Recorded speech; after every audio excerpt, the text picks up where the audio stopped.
purpose. Kaya ganito ako ka-passionate, living testimony ako ng life insurance. 2016, nawala yung kuya ko. At doon ko nakita yung importance ng financial advisor sa bawat pamilyang Pilipino dahil may naiwang life insurance si kuya sa pamilya niya.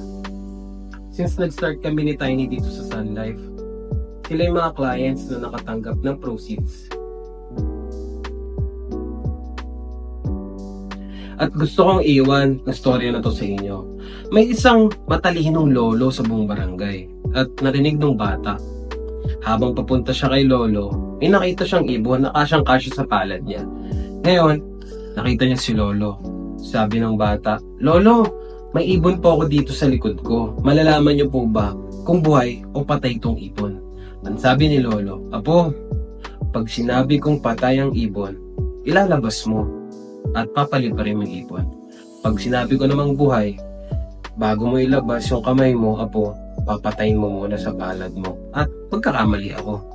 Apo, nakasalalay sa palad mo yung buhay ng ibon." Guys, anong moral lesson sa story? Nasa palad nyo kung bubuhayin nyo o papatayin nyo yung opportunity na sinare ko sa inyo. So yun lang, thank you and welcome to Brighter Life.